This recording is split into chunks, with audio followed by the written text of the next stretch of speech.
Hello friends, how are you all? I hope you all are doing great. तो ये है class number 18, economics honours, semester number 3, micro economics के full free course की।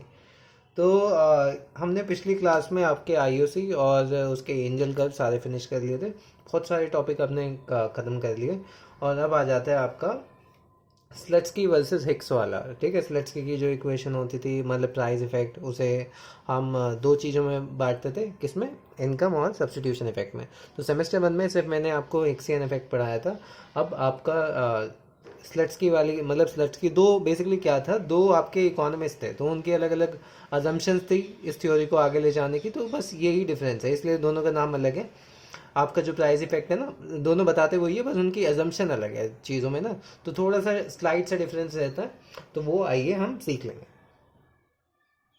तो आइए heading दे देते हैं, स्लट्स की अप्रोच। ठीक है, या अगर मैं एक मतलब डायग्राम से अगर बताऊँ ना कि क्या डिफरेंस होता है हिक्स और स्लट्स की में। ये आपका हिक्स का ले लिया, ये आपका स्लट्स की का है।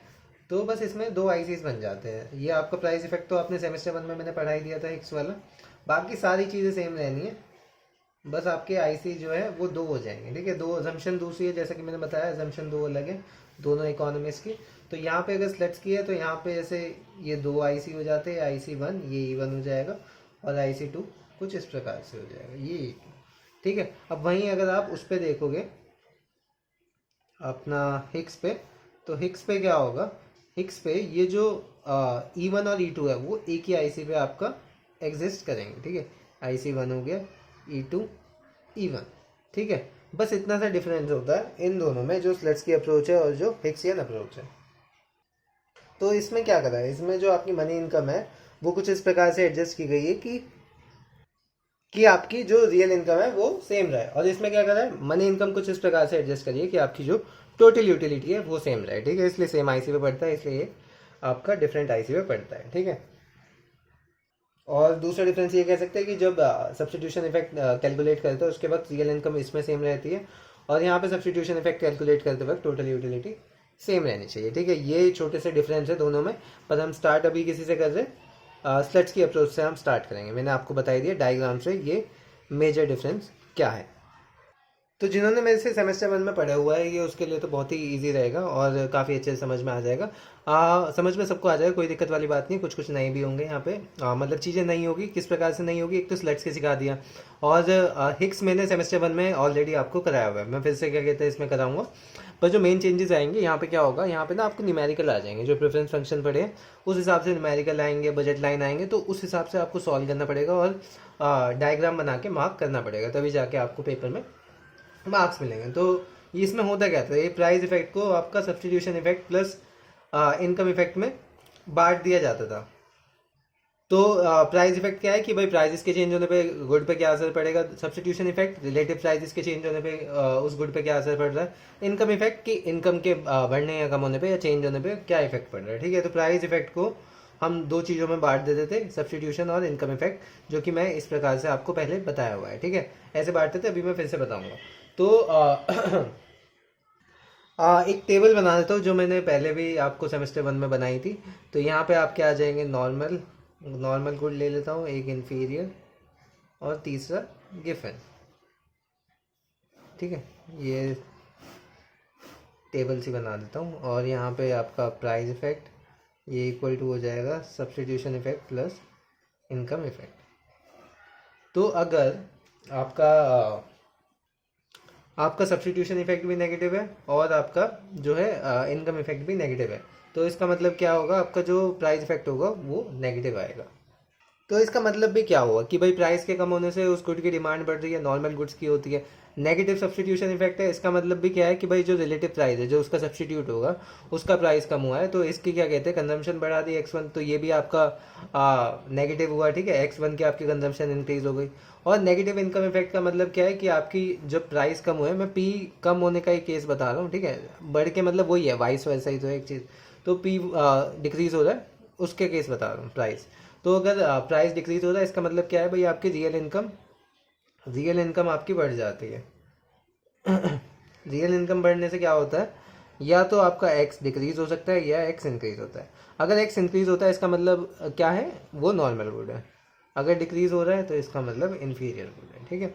और सब्स्टिट्यूशन इफेक्ट हमेशा नेगेटिव रहने वाला है, क्योंकि अगर दो सब्स्टिट्यूट अवेलेबल है और किसी एक सब्स्टिट्यूट का प्राइस बढ़ जाता है और वो उसे और दूसरा सब्स्टिट्यूट का सेम रहता है तो वो उसकी कंजम्पशन बढ़ा देगा, समझ गए। तो ये तो हमेशा नेगेटिव रहने ही वाला है, यहाँ पे नेगेटिव नेगेटिव देख लो।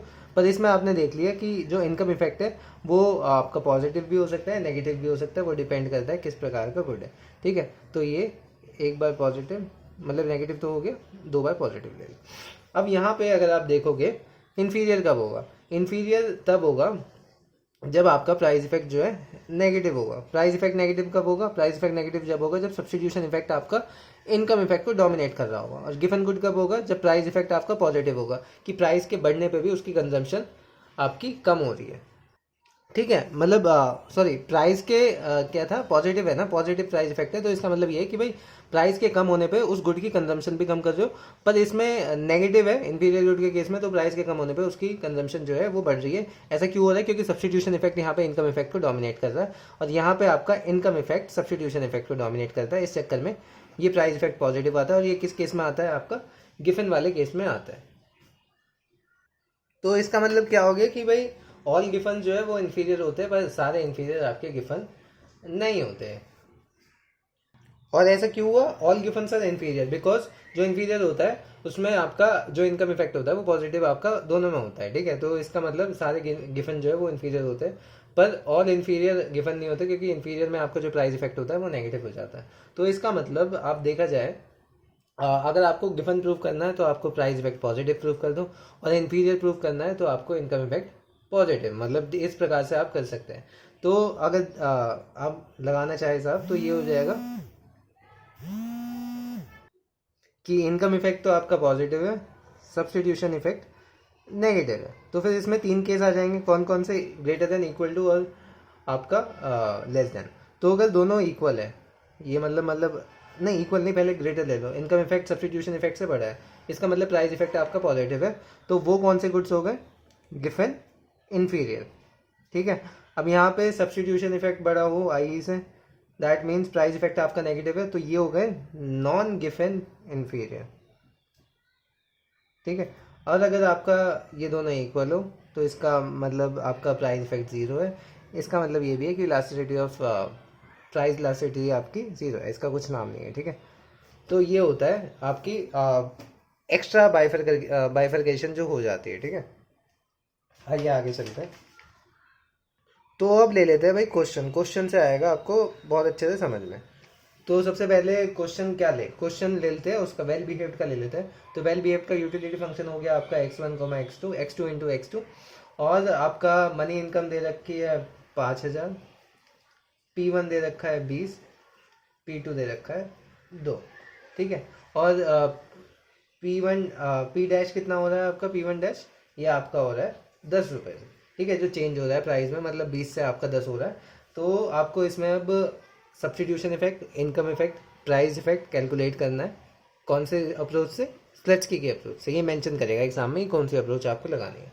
तो मैं इस प्रकार से करता हूँ, और आपको भी इस प्रकार से ही करना है एग्जाम में। वो मतलब टीचर्स आपकी बताएंगी कि ऐसे लिख लिख के करना, पर मेरे को ये टेबल वाला मेथड ना काफ़ी सही लगता है, और 2 सेकंड में आपका क्वेश्चन हो भी जाता है, और नीट प्रेजेंटेशन रहती है। सबसे पहले यहाँ पे इनिशियल बजट लाइन लेनी है, ठीक है, वो हो जाएगी ये भी। देखो मेरे को याद है, आप चाहे तो डायग्राम बाद में बना देंगे, मैं अभी ऐसे ही नाम दे रहा हूँ, आपको सबको यही नाम देना है, ठीक है। फिर पाइवटेड बजट लाइन होगी आपकी कौन सी, उसे CD नाम दे दिया। फिर एक बनती है शिफ्टेड बजट लाइन, जो होती है आपकी AB डैश, ठीक है। यहाँ तक सब कुछ क्लियर है। AB पे मैं बता देता हूँ, AB पे आपका क्या रहेगा, P1 P2, ये तो इनिशियल है तो इसमें तो सब कुछ पहले वाला ही रहेगा, P1 P2 और ये M, ठीक है, ये वाला इनिशियल है। पाइवटेड पे क्या हो जाएगा, ये CD हो जाएगी, तो यहाँ पे चेंज हो जाएगा, पाइवटेड पे चेंज होना शुरू हो गया, P1 डैश, P2 डैश और आपका M डैश, तीनों चीज़ें चेंज हो जाएगी।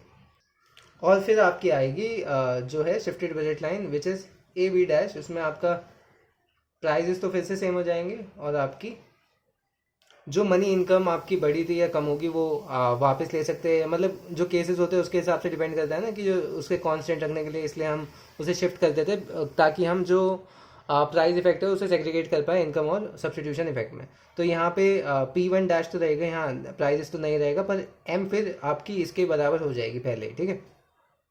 तो यहाँ पे लिख लेते हैं अब जल्दी से, ये हो गए 20, 2 और ये 5000, ठीक है। अब डायरेक्ट निकाल रहा हूँ, मुझे पता है क्या होता है डिमांड फंक्शन इसका, आपको याद हो x1 क्या होता था, m/2p1, m/2p1 5000 into 2 into 20 which is 40, तो ये आपका हो जाएगा 125, ठीक है। x2 आपका आ जाएगा 1250, ठीक है। मैं डायरेक्ट बता रहा हूँ, सॉल्व कर लेना, यही आएगा।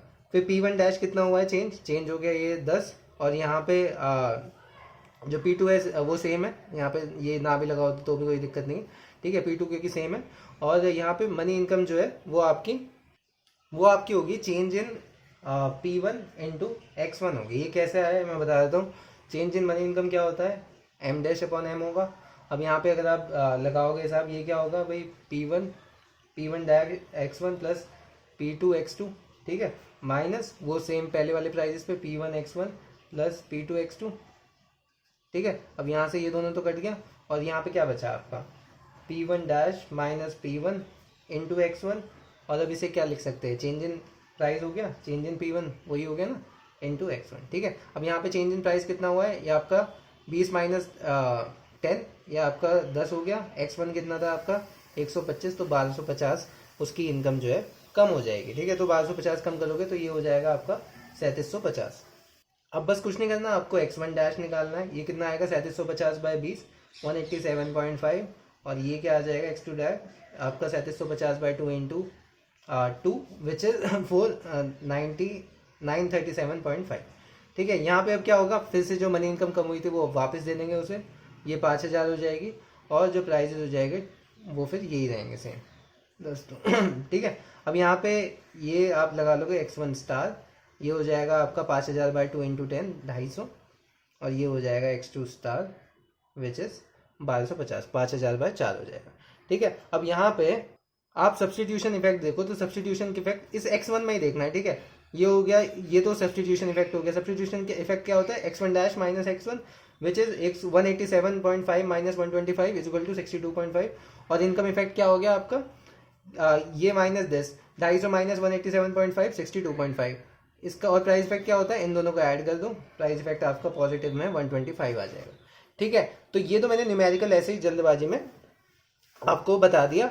नेक्स्ट क्लास में मैं इसका क्या कहते हैं और न्यूमेरिकल्स करेंगे, और उसे डायग्राम पे भी आपका फ्रेम करके दिखाएंगे। अभी एक्चुअली मेरे को कहीं जाना है, तो इसलिए मैं नेक्स्ट क्लास में इसे कंटिन्यू करता हूँ। तो आशा करता हूँ आपको यहाँ तक अच्छे से समझ में आ गया होगा। नेक्स्ट